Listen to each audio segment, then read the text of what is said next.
श्रोते हो नमस्कार. उत्कर्ष प्रकाशन पुणे प्रकाशित आणि श्री सुरेश शामराव ठाकूर लिखित शतदा प्रेम करावे या लोकप्रिय पुस्तकाचे क्रमशः वाचन. वाचक स्वर सौरश्मी रामचंद्र आंगणे, ओसरगाव, तालुका कणकवली, जिल्हा सिंधुदुर्ग. तर ऐकूया शतदा प्रेम करावे या लोकप्रिय पुस्तकाचे क्रमशः वाचन. व्यक्तिचित्र एका चक्रधराचे आत्मकथन.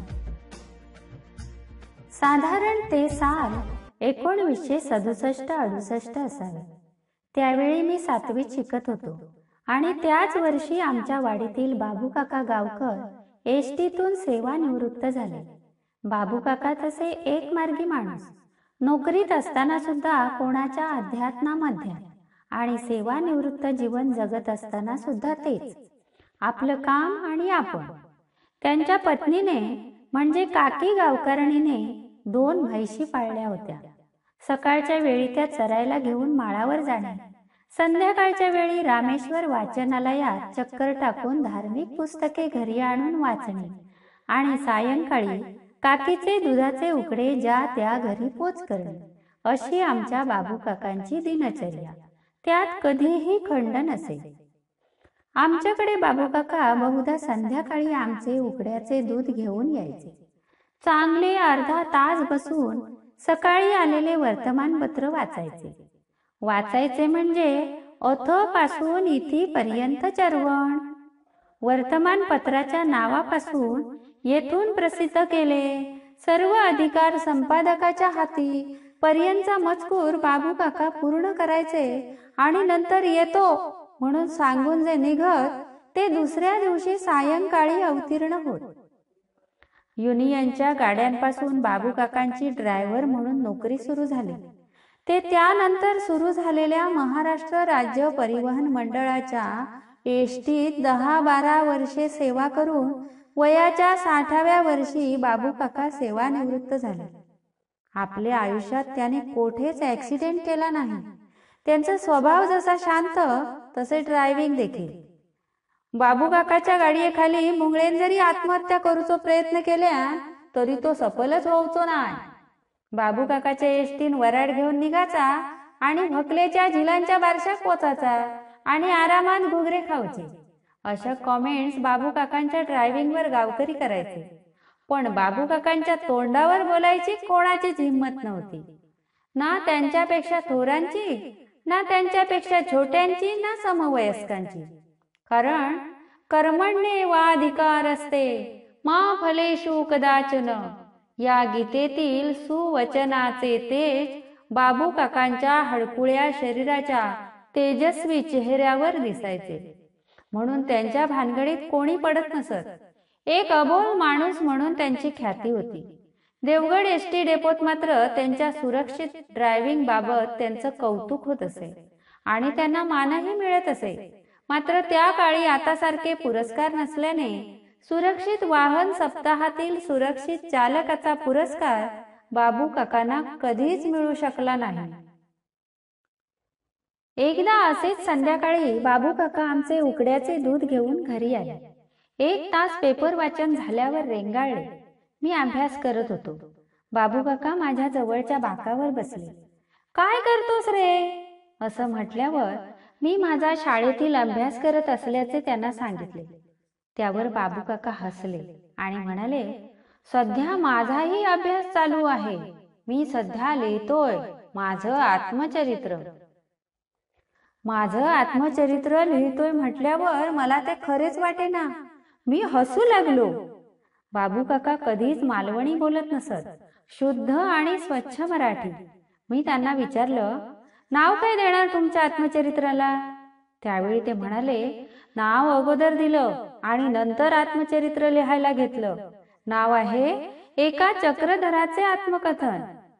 एसटीचे चाक सोडून लेखणी हाती धरून लेखनाच्या साम्राज्यात बाबू काका असं काय करतील यावर माझाच काय अख्ख्या वाडीचाही विश्वास बसणे कठीण होते. नंतर बाबू काकांनी हे नाव आपण का निवडलं याचं विश्लेषण सुरू केलं. ते तर अलौकिक होते. बाबू काकांच्या आत्मचरित्रात सुरुवातीच्या मनोगतात जे आले होते तेच बाबू काका सांगत होते. मी गाडीच्या चाकासमोर 40-45 वर्षे नोकरी केली. गाडीच्या चाकावर माझा जीव जगवला आणि एसटीतल्या 50-60 प्रवाशांचे जीव मुठीत धरूनच सांभाळला. म्हणूनच नाव दिलं एका चक्रधराचे आत्मकथन. चालक, वाहक हे शब्द मला गुळगुळीत वाटतात. ड्रायव्हर, कंडक्टर हे कसे घसघशीत शब्द, अगदी भरभक्कम. आम्हा समस्त ड्रायव्हर लोकांचा मूळ पुरुष श्रीकृष्ण. म्हणून हे पुस्तक मी अर्जुनाचे सारथी श्रीकृष्ण यांनाच अर्पण करणार आहे. एसटी सारख्या धकाधकीच्या, दगदगीच्या, धुरळ्याच्या आणि वादविवादाच्या वातावरणात राहून बाबू काकांना हे साहित्यिक आणि कल्पक विचार कसे काय सुचले याचं मला तेव्हा आश्चर्य वाटलं. बाबू काका पुढे सांगू लागले, एसटी मध्ये प्रवासी आणि कंडक्टर यांची भांडणे होत, तरी मी ड्रायव्हरच्या केबिन मध्ये शांतपणे विचार करीत असायचो. म्हणून मला हे सुचलं आणि आज रिटायर्ड झाल्यानंतर कागदावर उतरवावं असं वाटू लागलं. त्यांनी लिहिलेले कागद मला वाचायला देण्याची मी त्यांना विनंती केली. दुसऱ्या दिवशी संध्याकाळी दुधाचा तांब्या आणताना ते आपल्या वहीचे बाड आणायला विसरले नाही. जवळजवळ 50-55 पाने आणि 4 प्रकरणे त्यांनी लिहून पूर्ण केलेली होती. निळ्या शाईने आणि टाकने लिहिलेले त्यांचे हस्ताक्षर हात थरथरत असल्याने थोडे पसरट झाले होते, पण मला मात्र सुस्पष्ट वाचता येत होते. छोट्या मोठ्या वाक्यात अनेक संदर्भ येऊन गेले होते. त्याच्यातील काही काही वाक्ये अजून माझ्या स्मरणात आहेत. श्रीकृष्णाने अर्जुनाचे सारथ्य केले, पण त्यापेक्षा आमचे ड्रायव्हिंग महाकर्म कठीण. गाव तिथे एसटी, एसटी तेथे खराब रस्ता आणि खड्डे तिथे आमची गाडी. अशी छोटी छोटी वाक्ये त्यांच्या आत्मचरित्रात होती. मी जे लिहित आहे ते कुठे प्रसिद्धीला यावे म्हणून नाही, त्याच्यामुळे मलाच आनंद मिळतो असे बाबू काका सांगायचे. हे सांगत असताना बाबू काकांची त्यावेळी ब्रह्मानंदी टाळी लागली होती. त्यांच्या आत्मचरित्रातील त्यांच्या दृष्टीने थ्रिलिंग प्रसंग मला त्यांनी वाचायला दिले. कुणकेश्वरची यात्रा स्पेशल गाडी होती ती. देवगडहून कुणकेश्वरला जाताना खाक्षीची घाटी उतरताना ब्रेक फेल झाले होते. मी गाडी सांभाळली आणि प्रवाशांना मी कसं वाचवलं शेवटी बाबू काकाने लिहिलं होतं. कुणकोबाच्या कृपेने आम्ही वाचलो असं म्हणून मला तिथेच टाकून सर्वांनी यात्रेची वाट धरली. कुणकेश्वरच्या कृपेने मला ती शक्ती आली हे बरोबर, पण यात्रेकरूंपैकी कोणी माझी चौकशीही केली नाही की कोणी माझ्या बरोबर थांबला नाही. माझ्या बरोबर थांबून होता तो माझा तरुण कंडक्टर आणि आजारी पडलेली माझी एसटी. ही येसूबाई म्हणजे प्रत्येक ड्रायव्हरची दुसरी बायको. तांबडे पातळ नेसलेली, पिवळा पोलका घातलेली आणि मोठ्या डोळ्यांची, अशा प्रकारे एसटीचे वर्णन त्यांच्या आत्मकथनात होते. तसेच त्यावेळच्या कोकणी भागातील जत्रा, खेड्यातील लोकजीवन, रात्रगाडी वस्तीला जेथे थांबते त्या गावातील सहकार्याचे रंजक अनुभव आदी बरेच काही त्या आत्मचरित्रात होते. बरेच दिवस ते बाळ माझ्याकडे तसेच पडून होते. मध्ये बराच कालावधी गेला. एके दिवशी बाबू काका विमनस्क मनस्थितीत आमच्या घरी येऊन बसले. बरेच थकलेले मला दिसले. मी त्यांना पाण्याचा तांब्या आणून दिला. बाबू काका म्हणाले, हे कुठे प्रसिद्ध होईल का रे? प्रसिद्धीची ओढ नसणारे बाबू काका 1-2 वर्षे गेल्यानंतर हे कुठे प्रसिद्ध होईल का असे का म्हणू लागले हे तेव्हा माझ्या लक्षात आले नाही. कदाचित त्यांना आपल्या मृत्यूची चाहूल लागली असेल. पुस्तके कशी प्रसिद्ध करतात, कुठे प्रसिद्ध करतात हे जाणण्याचे त्यावेळी माझे वय नव्हते. मात्र 7वी-8वीतील माझ्यासारख्या 13-14 वर्षे वयोगटातील विद्यार्थ्यावर बाबू काकांनी आशेने विश्वास टाकला होता. त्यानंतर 11वी होईपर्यंत अभ्यासाच्या रेट्यामुळे मी बाबू काकांचे आत्मचरित्र पुरते विसरून गेलो. सुरुवातीला गावातील बऱ्याच जणांना मी त्याविषयी सांगितले.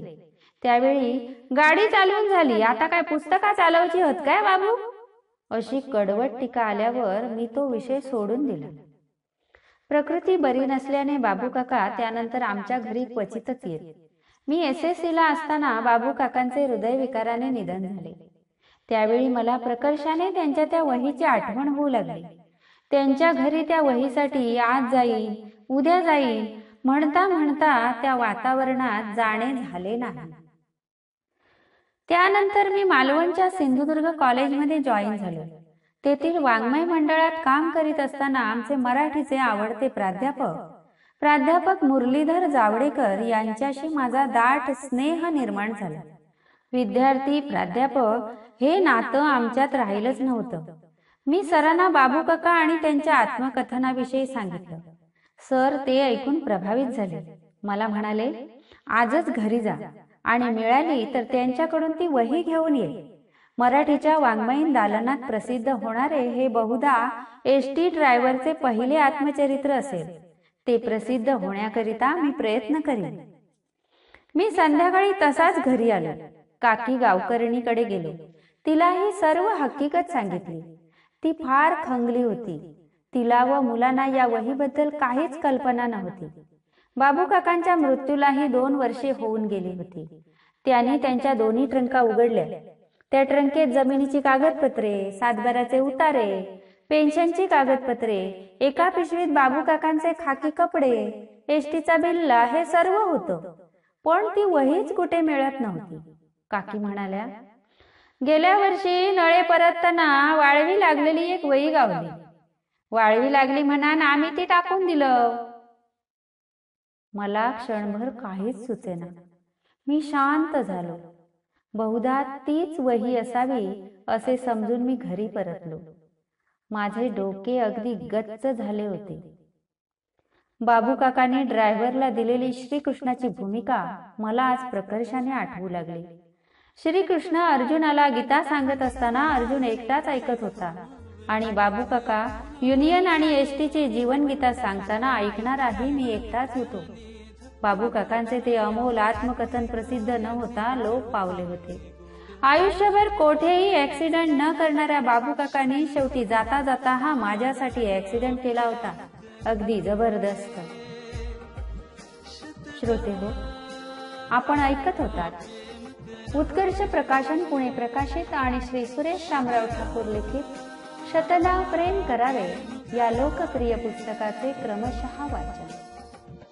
धन्यवाद.